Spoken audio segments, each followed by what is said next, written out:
Hello. Ang gaganda naman. Oh. Nagmotor mo? Oo, yeah. Ato daw bisig yung balay kadali. Good. Sara. Before may mga larga man. Ato sa bisig. Masok tayo dito sa Rock Road.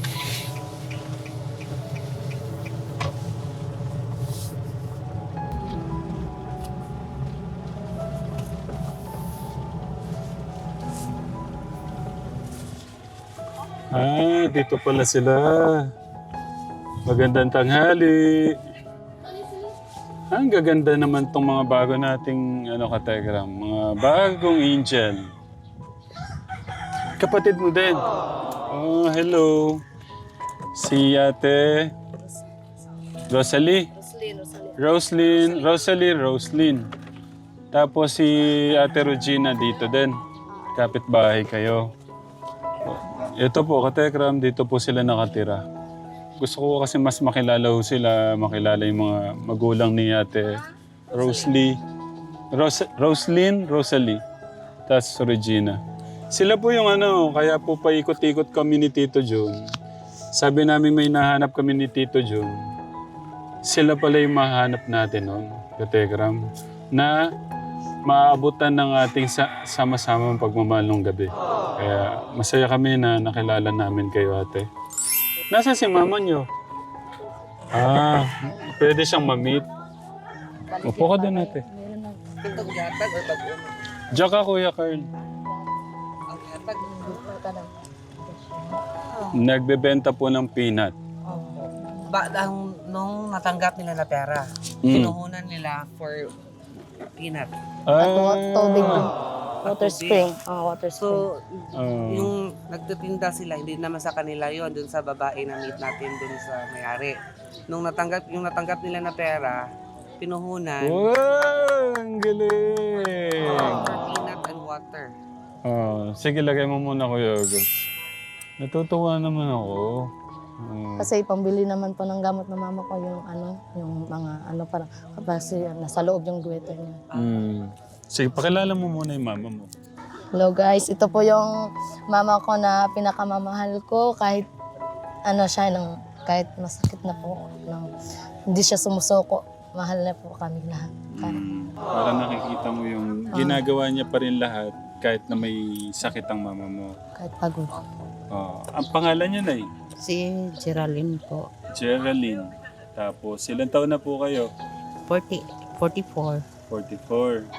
Paano kinuwento po ng anak niyo na may natanggap po siyang pera?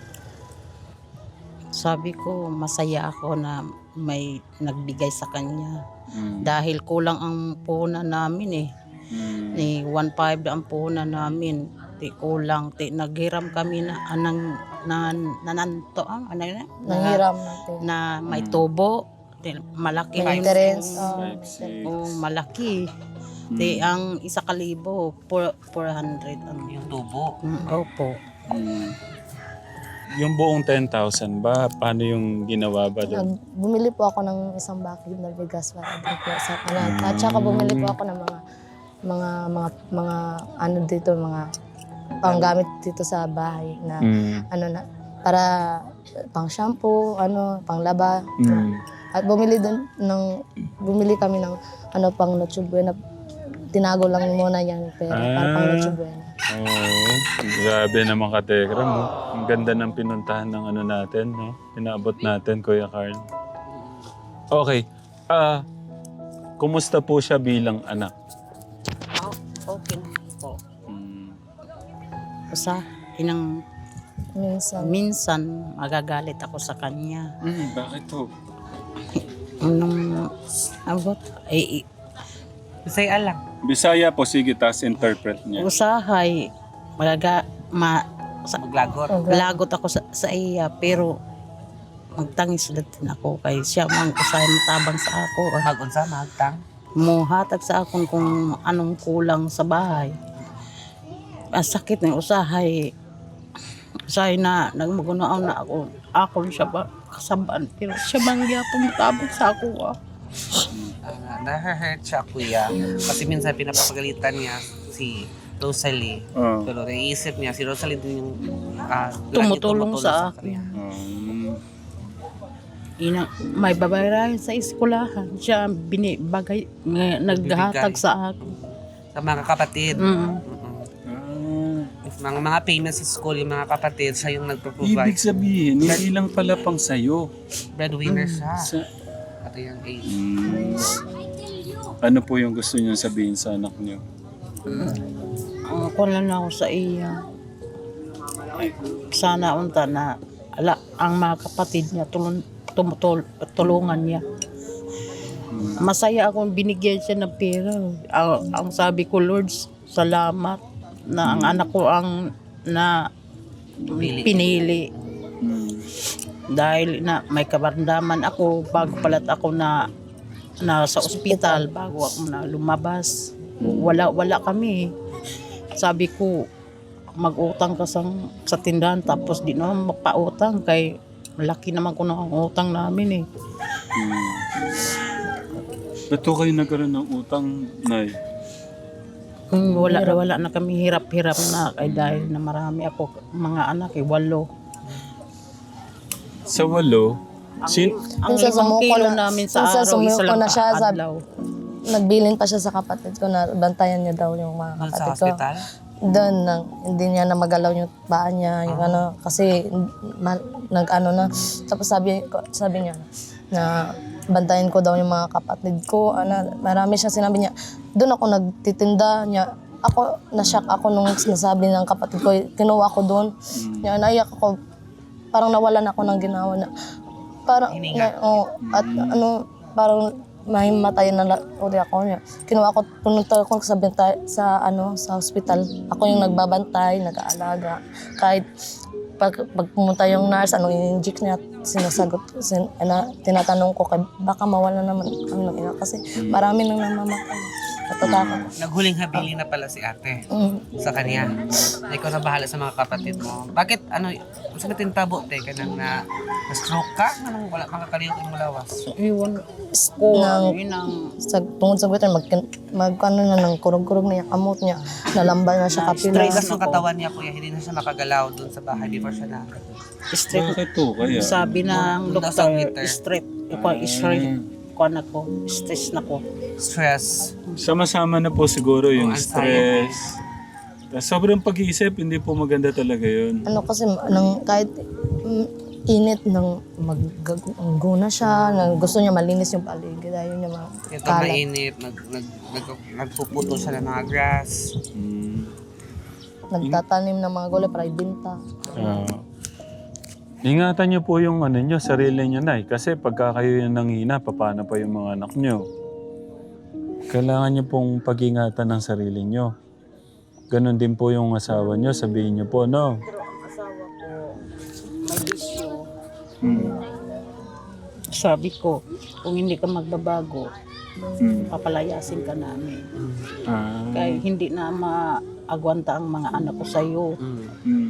Sige, lasing, uwi, wala ng pera. Noon, Uubos na Noon. niya. noon si mama bugbog sarado. Lousy pa. Kasi nakadrugs kayo nung nagpapa ko noon. Nagtatrash. Noon, sabi niya, malaking isda daw si mama. Kung huliin niya, sabi niya noon. Paano? Nag-imagine siya? Kita niya Kaya na binugbog niya. tapos binubugbog niya yung mama ko. Kukunin niya yung pera sa bahay na tinatago para pangbili ng So, imagination niya, kuya, isda na si mama niya. So, hulihin niya. Dahil sa... Hallucination ng drugs. Barkada ba? ano pa yung ano yung pangit na karanasan mo pagka nakadrug si Papa? Wala pa akong alam noon kasi bata pa daw si story. Pero nalaman ko nung kapitbahay namin noon, sinabi niya sa akin. Si Nanay, kayo Nay, ano po lahat ng pangit na karanasan nyo? Hindi po magandang karanasan pagka nakadrug yung asawa po nyo. Sakit kay binubugbog niya ako. Ang sabi ko, Lord, sana kuwan pa ako ng malakas ang mga bata ko 8. Mamaliit pa sila Sabi ko, sana Lord, malakas pa rin ako. Mayroon pa may anak na rin, may sariling pamilya. Eh, ang bana ko sana mababago. Na tinaunta siya magsugal, ana. Eh, Nagsusugal din, maliban no sa... bali, ang alin namin sa panininda ng peanut, isugal niya. Ngayon po, Ang sakit-sakit kay ako Mag-inom. ang sa ako pero may mangitay punan. Kagabi na uwi ko sa tinda. Pero ngayon Alas hindi dos. naman siya kay taga-tindan niya, doon din ako. Kay wala na ko isalik sa kanya. Ano siya? So, kung maubos ang tinda, kunin ko ng pera. Okay. Gusto ko malaman, nung nakilala niyo ba yung asawa niyo, ganun na ba siya? May vision na siya? Mga ilang anak na kayo, di ba 8 po anak niyo? 8 siyam? 8 po yung anak. Sana siya po kami, pero nakunan po siya. Ah, Kamagwangan, sunod, bago siguro ako. Ano yun? okay. Kailan niyo nalaman yung may bisyo po siya? Yung 3 na anak. Tapos kailan po niya nahinto yung kanyang bisyo? Kasi hindi po mabibigla yun eh. Iurong na siya sa bisyo, 8 ng anak ko. Wala na. Gano'n na po katagal yung buhat nung nagbago yung asawa niyo? Mga ilang... May sakit na kasi siya. Ha? May sakit na siya. Na high blood na siya, madali na siya tapos nahihilo na siya. Nung nakaramdam na siya ng sakit. Ganun po yung tao, di ba Katekram? Pagka hindi pa siya nakakaramdam ng kung may bisyo, tuloy-tuloy. Pagka yung nakaramdam na ng sakit, yung iba humihinto, yung iba naman, tuloy pa rin. Kaya yung buhay natin napapadali dahil sa katigasan ng ulo natin. Tapos sinasabi, Lord, pinapabayaan niyo po kami. Pero tayo po yung nagpapabaya sa sarili natin. Sabi nga, iingatan tayo. Pero dapat iingatan din natin yung sarili natin.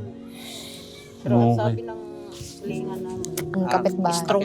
strong ko na ako. Nagtiis ko na ako para sa mga anak. Kay iba ko na babae, suko na. Sabi, ipupirahan niya ang aso na baka kung mawalan siya ng buhay. Kasi gusto ko namin. Kaya sabi sa doktor, kuwan ako sa suko. Kasi malaki na yun. It's toxic. Malaki na sa ilalim na baka magnana na Libre lang naman yun sa Sotot eh. Amo masabi sa doktor. Kaya yung mga gamot mga mahal. Hindi kaya ng budget lang. Unexpected kuya kasi nung interview niya sa napaka-happy niya, gulaki, gano'n. Kasi sabi ni mama na kapag may problema, smile lang. Kasi para hindi pero masakit din naman yun sa loob ko. Inside pala, serious siya, tapos Sabi, di ba nag-usap po tayo, Kuya Carl? Sabi ko, nagtatawa ako yung pag-ganyan niya. Pero, bakit ganun? Sabi ko, ang lungkot pala ng niya. Parang, oo. So, nung nalaman ko na 8 sila, sabi ko, defense mechanism. Hindi 10 yung sinabi mo, 8 yun. 8. Parang defense mechanism kasi with that number 8. So, probably maraming problema sa bahay. So, 8 kayo, pangilan ka dito? Pang-4. Sa gitna. Gusto ko kasi makatapos para ng mama ko tulungan. Mabigyan ko mga gandang tinabukasan ng mga kapatid ko. Ako na lang magpaparal sa kanila kasi maliliit pa eh. Tuloy-tuloy mo lang yan. Tapos, kasi alam naman ng ating Diyos yung laman ng puso natin.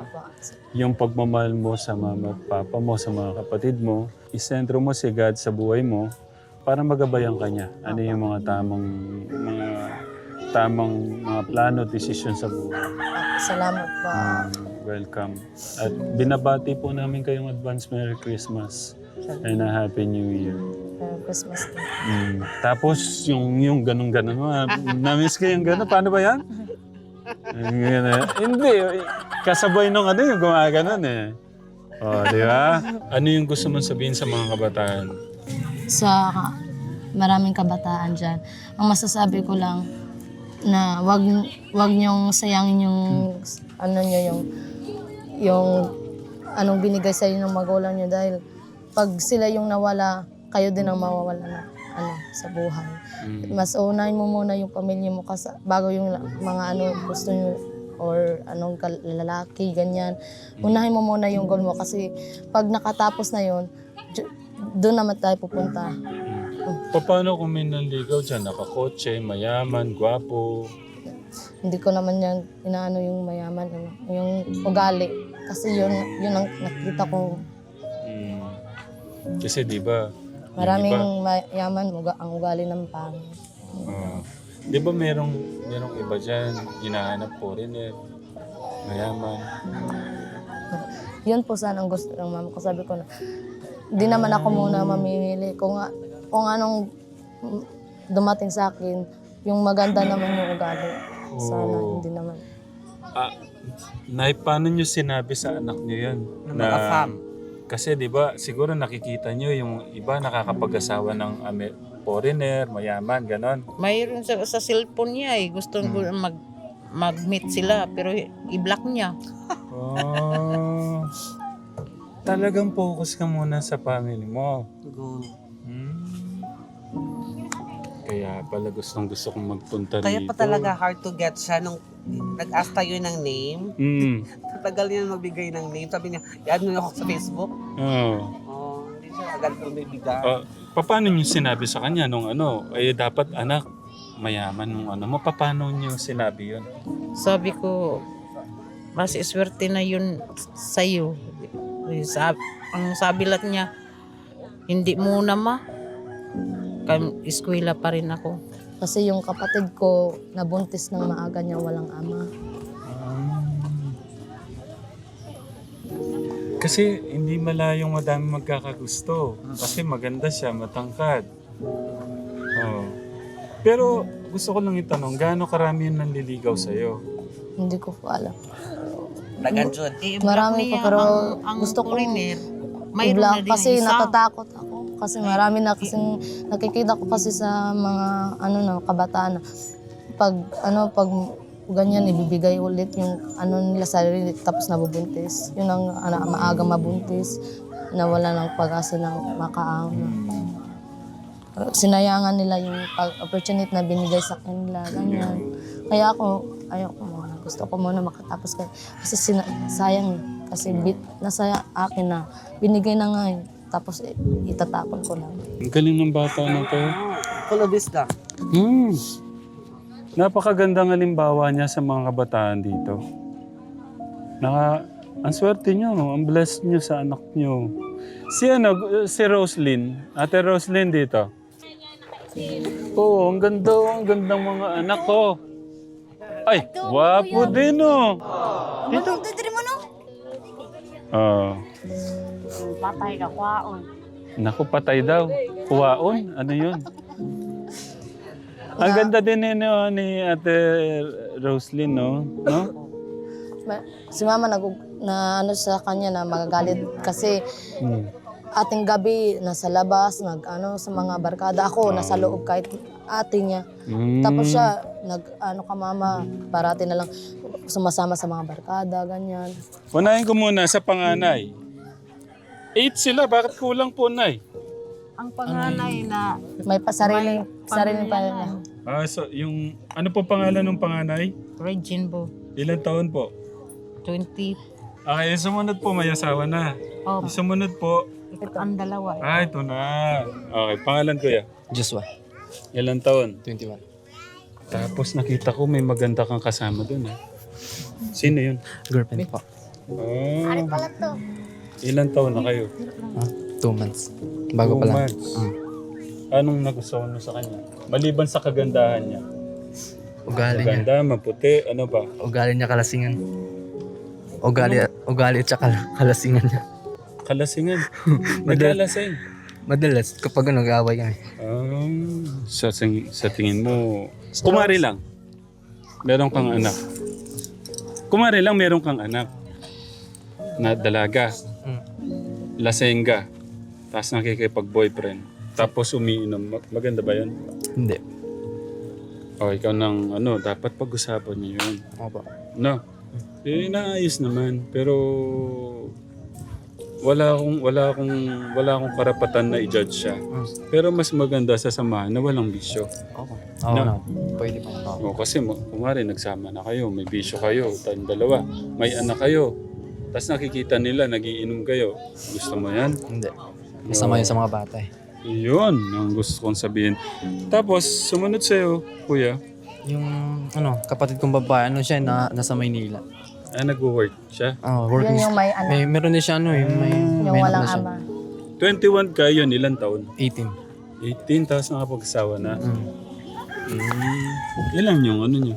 Yung bata, Mm. 1 month na, mga 1 year na po. Okay. Tapos, sumunod doon, ikaw na. Ano siya? Laki ng langgam. Okay, 1,000 na. Kaya pala. So, meron na siyang nakikitang mas... Bad example. Oo, parang ganun. Tapos yung maliliit pa, oh. Tapos sumunod, kay Ate Rosaline. Ito. Ito na. Pangalan, kuya. Yan yung tumigil sa pag-aaral. Ronnie. Ronnie, ilang taon na? 15. 15. Anong nag-aaral? Ay, hindi na din. Ito yung paglalaro ng internet. Siya. Sige, anong gusto mong sabihin? Nandito ako. Anong gusto niyang sabihin? Doon po, kuya. Sa kapatid, anong gusto mong sabihin? Sige, sultin mo niya. Ay, pakinggan mo siya, pakinggan. Bilang kapatid mo or ate mo na pinag-aralan ka ni mama, wag mo na masayangin. Sayang yung opportunity. Sinayang mo. Grade 9 ka, grade 10 na sana, sinayang mo. Opportunity yun binigay ni mama. Ginawa mo lang sa internet, ginawa mo lang sa cellphone. Binigay mo na lang yung oras mo doon. Sana bigyan mo naman pansin yung anong kalagayan ni mama. Sa kalagayan natin, di ba? Ang ganda Kahit- ng bata na yan. Parang ako iiyak. Oo. Anong gusto mong sabihin sa sinabi ni ate?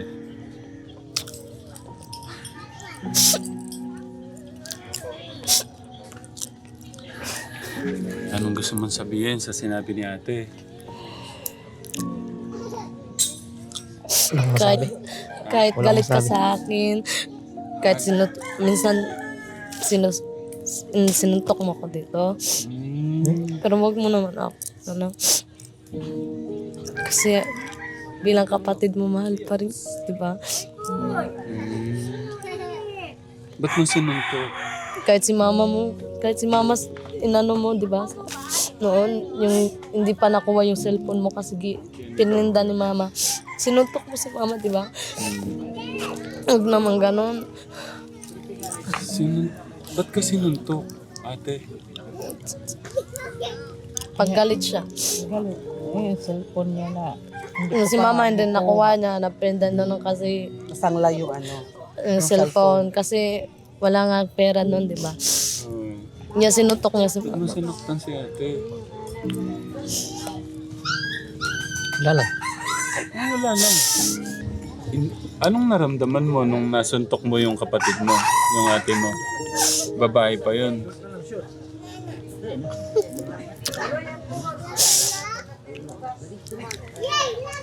Nasakit dito? Nakonsensya ka? Bakit mo nagawa yun? Ang sakit nun sa kanya, ha? Babae yun, ha?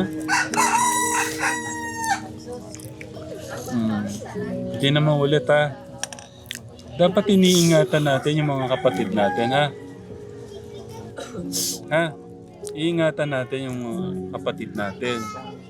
Ire-respeto natin, ha? O, ano yung gusto mo sabihin kay ate?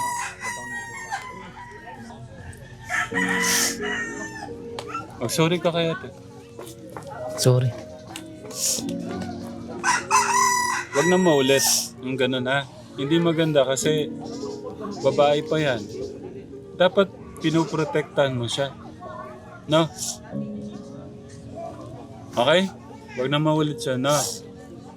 Eto, dito tayo. Kay Ate Rosalie, may reklamo? Reklamo niya? Ikaw, huwag kang lalabas ng gabi or sasama sa barkada mo. Kasi baka maaga ka din mabuntis katulad ni ate, kapatid natin. Kasi ang bata mo pa, tapos ginaganyan mo sa mama. Hindi ka hindi ka sa pag mo na umuwi ng ating gabi. Ako nasa loob. Tapos ikaw doon sa Tayo sa muna kayo. babae ka pa naman. Tayo. Tapos ako nasa loob. Tapos ikaw nasa labas. Babae ka. Anong mangyayari sa iyo? Buti naman si Ate Rosalie natin. Malawak pa yung pangunawa, pag-iisip niya, no? Matured. Okay, bakit ka lumalabas? Sa akin ka, tumingin ka sa akin. Ba't ka lumalabas pagkagabi? Nakiuyab?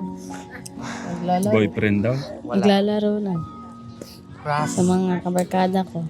Anong ginagawa niyo pagka anong laro? Sige, sino yung crush mo dyan? Sabihin mo. Crush ng bayan daw siya. Marami nagkaka-crush sa kanya. Crush siya ng bayan. Wow. Hindi, maganda naman talaga. Oh, wapa. Pero may pangarap na siya. Gusto niya na paglaki niya mag-flight attendant daw siya. Oh. Hindi, maganda talaga siya, maganda. Si Ate Rosalie anong grade? 7. Okay, kumusta yung pag-aaral? Okay lang. Okay lang, pero lumalabas sa gabi, nakikipagligawan. Yung grades ang mababang kids. Tignan mo, tinutulungan kayo. Yung tinutulungan si Mama para makapagbigay siya ng pangkain nyo. Maganda ba yun? Ang request lang niya, huwag ka lalabas ng gabi. Baka daw mabuntis ka. Ba't kinakatakot mo yun? Ibig sabihin, Hindi, kasi maraming mga lalaki yung paligid-ligid. sa labas na nag-ano din. Nag-aalala ka sa kanya, baka... Oo. Sinabi niya kanina Aligtasan. kuya nga, baka magaya siya ng kapatid ng ate nila. Okay, next. Miss Roslyn, kasunod. Ito na, pangalan. Rubik. Ha? Rubik. Ilan taon ka na? 10 years old. 10. Anong grade? Grade 4. Grade 4. Kumusta yung pag-aaral? Pusta. Okay lang. Ha? Okay lang. Okay lang. Noong na with owner siya, ngayon hindi na. Kasi addict na din siya sa cellphone. Parati siya nag-aaway sa cellphone. Pumunta doon sa internet. Doon siya panghingi na pera ka mama. Gusto niya, yung baon niya malaki. Tapos hindi niya binibili ng pagkain doon sa niya. Tinatago niya at in-internet doon. Pakinggan mo si ate. Mag-aral ng mabuti para magkaroon ng magandang future. Pero si ate, ginagawa niyang magsikap, magsakripisyo para may kitain siya, parang bili ng ulam. Makikinig kay ate ha. Kasi si ate ang ganda ng... Tignan mo, kaya siya binless dahil meron siyang mabuting puso. Oo. Diba? Kasi pagka meron kang mabuting puso, binibless ni God. Kaya makinig kayo sa mga magulang. Tsaka kay ate, no? Huwag matigas ang ulo, no? Ha? Ate Roslyn, no? Mag-aaral lang mabuti, ha? Focus, ha? O, tapos yung bunso, ikaw. Dito ka. Yung mukha pa lang, Matigas pilyo. Oo, parating may away. Dito. Pangalan. Pangalan. Ipangani mo. Jervin. Ilang taon? Pila edad? 7. Matigas ang ulo. Hindi daw. Matigas ba ulo nito? Oo. Ako, matigas. Ano yan? Matigas ba ulo? Opo. Gaano katigas ang ulo? Bato daw. Ibig sabihin, matigas talaga. Ganito po kasi katekram, nandito po kami sa isla kung saan walang video. Pero ganito po ang gagawin natin dahil gusto kong madagdagan yung pagmamahal namin sa'yo. Deserve naman at para sa pag-aaral mo. Basta kausapin ko si Ate Cory. Madadagdagan po automatic yung pagmamahal namin sa inyo, kaya especially sa kanya, ng 10,000. Ha? Salamat po. Oo. Kung madadagdagan man yan, i-update ka namin. Ha? May contact, Kuya Ben. Deserved naman ni ate. Gusto ko tuloy-tuloy lang yan, ha? Maging magandang halimbawa ka sa mga kapatid mo, hindi na sa mga kapatid mo, pati yung mga bata rito. Magsisimula sa iyo yung magandang halimbawa sa kanila, no? Okay. Thank you, ate. Tindahan din sa inyong balay. Mm. Bawal mo sari-sari. Sure. Kanya. Basta ano lang. Kami na mag-interview. Tuloy-tuloy mo lang, ha?